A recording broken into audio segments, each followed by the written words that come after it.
Good morning or afternoon or evening, fellow members of the Meadow Elders Quorum. I'm Michael Hicks. I've been asked to give a lesson for March 24th. And as you probably know from experience with me or something I said on a previous video, teaching to me, it's like pinball. I'm the teacher. I'm running the pinball machine. I pull back that rod with the spring on it, send the ball out, and then the ball is going to bounce around the different objects and the flashing lights and so on. Eventually it comes down, and my job is to keep operating the flippers, keep that moving around and the discussion proceeding. And eventually the ball runs through, I pull out another one, send it up. I don't get to do that with you, so I'm not really functioning as a teacher in that way today. So I decided rather than calling this a lesson, I call it a fireside. And so I put this fire video up on the TV screen. A lot of us have been spending time a lot with the TV screen lately. And so rather than try to perch myself in front of the actual fireplace, I'm settling for this, my good friend, the television set. And by the way, I have some things sitting in front of me. You know, we do a lot of cleaning up here. This is the longest spring cleaning in perhaps maybe will be of the 21st century, the 8-month-long spring cleaning. And, there are objects that I don't want to get rid of. I don't know where to put them. I've got no place for them and no desire to get rid of them. And so here I have some of the pipes from the Assembly Hall organ that was installed in 1913 on Temple Square. These are not logs for the fire. This isn't kindling for that fire. I'll talk about these a little bit later on because I realize there's a connection to this discussion today that I'm having with myself and you via video. You don't get to talk back, unfortunately. Now, the lesson topic, or what I'm dealing with in this little fireside, is this from General Conference. Presentation, a talk given by Elder Oaks. Now, President Oaks, so I get to call him president again, as I did when he was the president of BYU. All these years, it took me to get used to calling him Elder Oaks instead of President Oaks, and now I got to get used to calling him President Oaks once again. But the Melchizedek Priesthood and the keys. I want to divide this lesson into two parts. Before I get to the first part, just a little more prologue. I've known in some fashion or another, from a distance, President Oaks for many years. I served as the ward chorister in the Provo 9th Ward when he was president of BYU. And I sat up on the stand and I saw him out in the congregation every week. And it was quite interesting because he was so focused as lawyers, I think, tend to be. He had his scriptures, and he would take those scriptures, and the whole meeting he would read, and then he would look up, and you'd see his mouth moving, and he was memorizing scripture, and he was doing it all the time. So that focus, that discipline, is part of being a lawyer. Now, I of course, you know that he has his own style in teaching. He had his own style as president of BYU that was very different from that of his successor, Jeff Holland, now Elder Holland, of course. And you see and you hear in the talks by President Oaks now that sort of lawyer-like precision. He likes to go through specific words and definitions and take you through cogent arguments and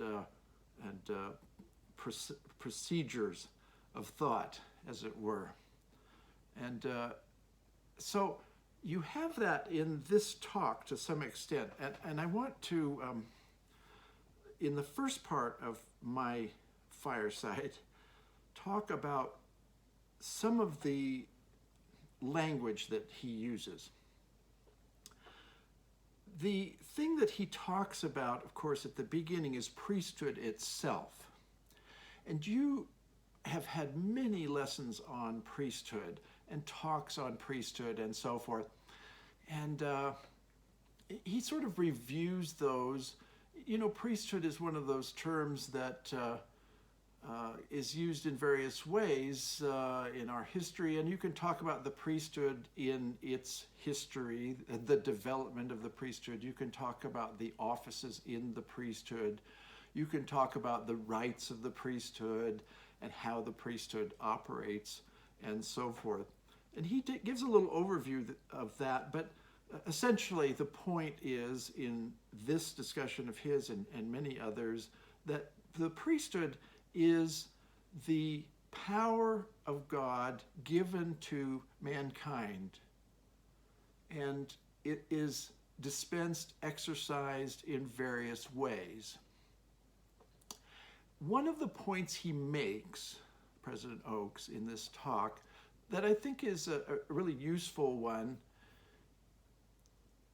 the point being, do not refer to the men who hold the priesthood as the priesthood. It's something we do from time to time, colloquially. You know, in other faiths, Roman Catholicism, for example, we talk about the priesthood. I'm entering the priesthood, right? That means I'm joining this body of men. But he makes the point, don't call the men in this church who hold the priesthood, okay? Because the priesthood is a great power that extends into the lives of men and women in various ways. And so don't use that language of saying we thank the priesthood for doing this and so on. He says that in there, he makes the point. And it's one of those very lawyer-like and beautiful points that he makes. Be precise with language. And sorry, I was getting a signal from the other room there. Now, the direction, though, that he goes beyond priesthood is keys of the priesthood. And keys have to do with certain rights of governance in the exercising of priesthood in the church. Now, I came up with a little acronym for you that I think is helpful, and it takes the 3 points that he makes about keys of priesthood and like I say, gives you an acronym. And so here's what I'm going to say. The keys of the priesthood govern a lot. And lot here is your acronym, LOT. That stands for leadership, ordinances, and teaching. Keys of priesthood are the right to govern what happens in those 3 areas. So leadership, ordinances, and teaching. Priesthood keys govern a lot. Now, just to review those things with you, of course, one holding the keys, let's say the bishop in our ward, he holds the keys to the leadership in the ward. He makes decisions and is authorized to exercise those keys to say this person will have this position of leadership, etc. Now, he himself is operating under the direction of a stake president who has the keys of the stake, and that stake president can say to the bishop, oh, you need to do this, or we need this person for leadership, and so on. And so there's this sort of give and take. You know from the Temple Recommend interview, of course, that you are asked if you sustain President Nelson as a prophet, seer, and revelator, and the only man on the earth who possesses and is authorized to exercise all priesthood keys. So ultimately, it's up to President Nelson. He can delegate authority and he can also override it. He can he's got all the keys. That's what that means, the power of governance. Now that has to do with leadership, as I said, has to do with ordinances. You know this from, first of all, current directions about baptisms in our stake and in the church. You know, how are we going to do these now while we're under these constraints of somewhat quarantine? You know this about ordinances with respect to temple ordinances, and they've changed through the years in various ways, and the specifics here, maybe a change of language, the format, and so on.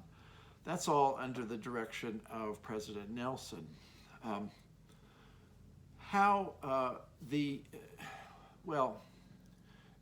If you think about just the ordinance of the sacrament in our ward, the bishop can listen to the priest, make his case, and sorry, I was distracted there by the lawnmowers going outside today.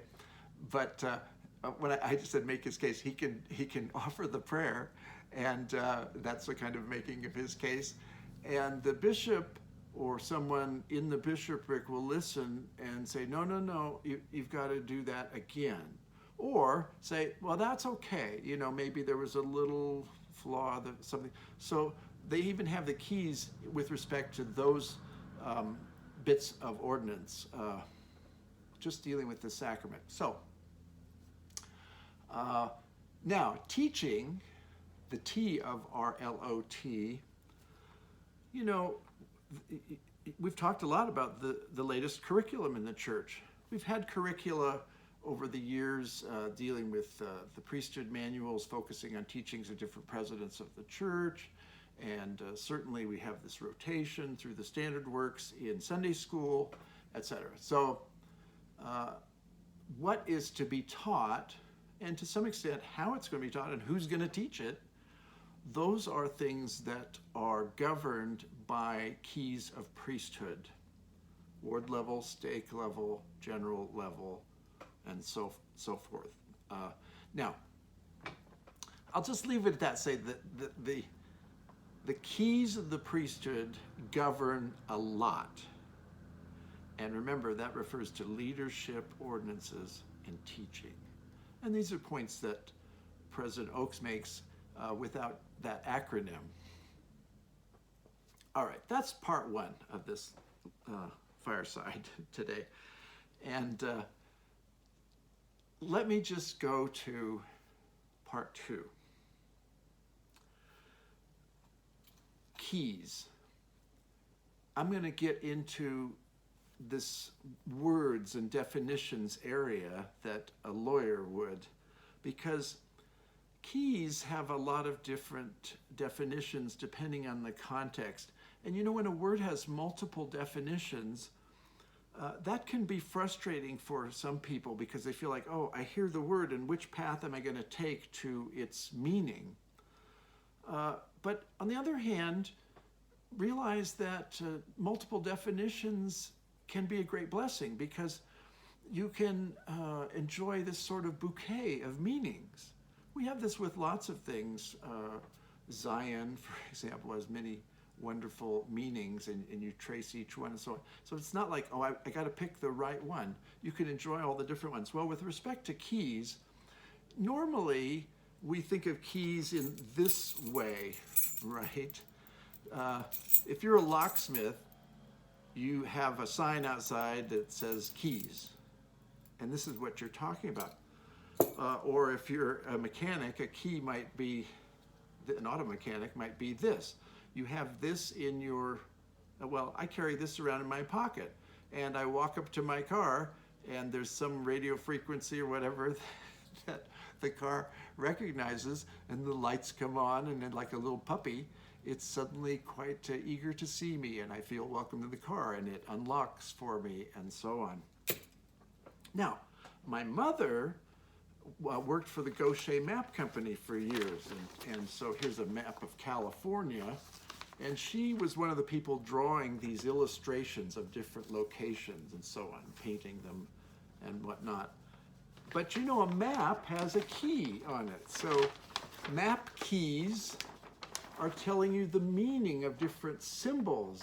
There's the key.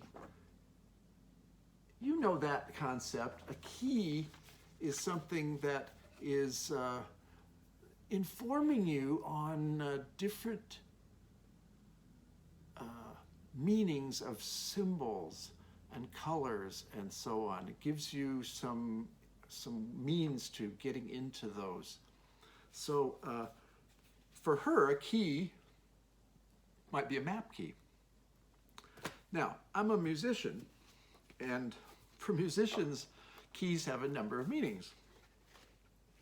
You go through the hymn book, you see here next to the treble and bass clefs, you have key signatures that have sharps and flats in them,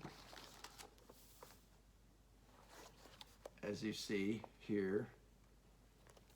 And that's telling you when do you need to raise a note or lower a note every time you play it. That's a key signature. And so the keys are the different arrangements of pitches that you can have. And they all could be valid and wonderful in their own ways, but they're different. And you have to know what they are, and you have to know what the key is before you start playing. So there's that meaning of keys too. I want to end here today with a little reference to one other kind of key.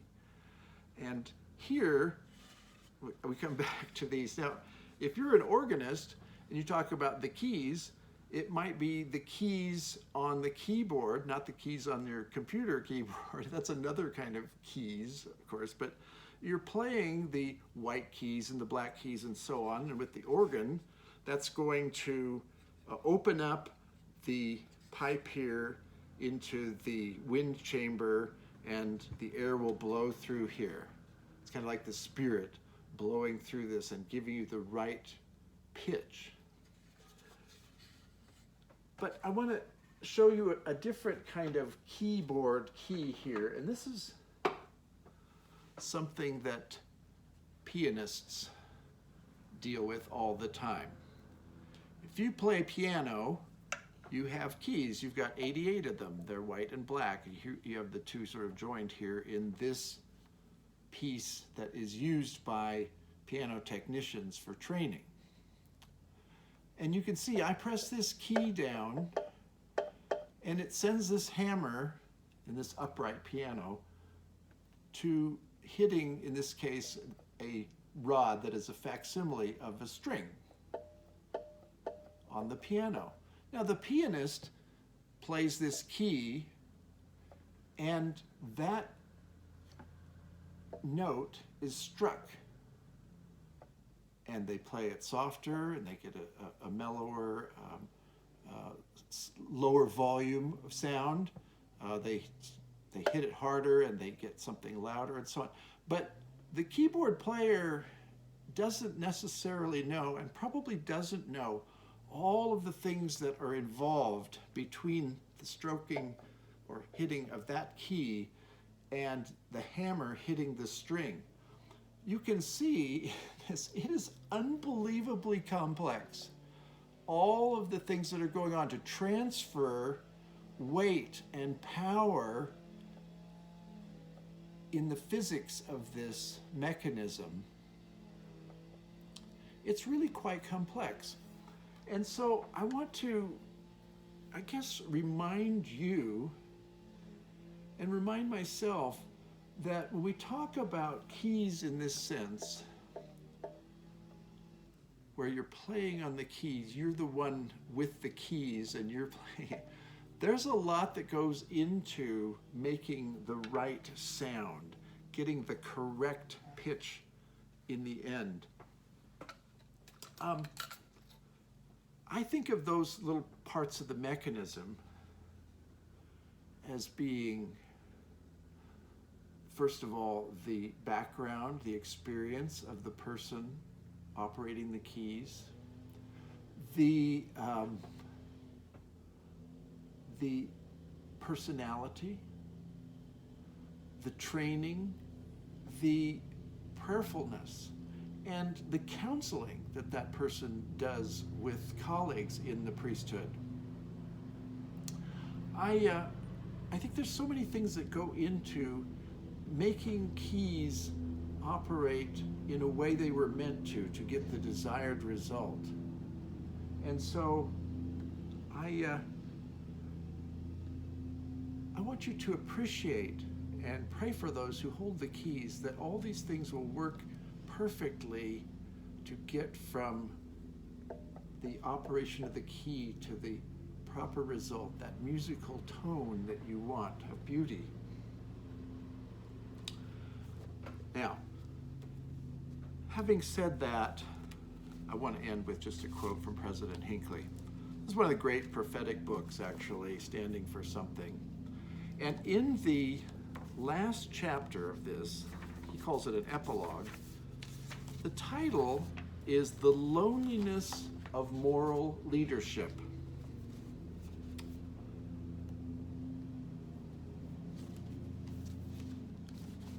And this is the quote that I want to leave you with today. Not long ago, at the end of a long and tedious day, during which I'd been faced with several vexatious dilemmas, I said to myself, how can you keep this up? Constantly dealing with problems of this kind will eat you up. Then I thought of Peter Drucker's statement that he talks about earlier in the chapter. And I said to myself, deal with the problems as wisely as you can. Make your decisions. You may be right. You may be wrong. Hopefully, you will be right because you have prayed earnestly over the matter and you've discussed it with your associates. But once these decisions are made, put them behind you and do not worry about them. Turn around, stand tall, put your head up, and look forward to the marvelous opportunities that you have. You know, a pianist understands that as you're playing through the piece, you've got to go from beginning to end. You might hit a wrong note. You can't stop and say, and start over again. That's not the way musicians do it. You have to just keep going. You do your best. Hopefully you're right. You've practiced, you're ready, you're prepared, and so on. But then it's time to move from here to there, from downbeat to double bar, as I say. And this is one of the reasons, incidentally, that musicians are often recruited into law schools. Law schools really like people with degrees in music because they understand, that is the schools and the people who are doing admissions for the schools, understand that musicians are trained to stand and deliver. They have to get on the stage or get at the instrument, whatever it is, and they can't stop. They have to just keep going. From beginning to end, they do their best, and that's it. And then you move on from there. They understand other things about musicians too, by the way, that they don't get a lot of credit, that is school credit, for the amount of time they have to put in. And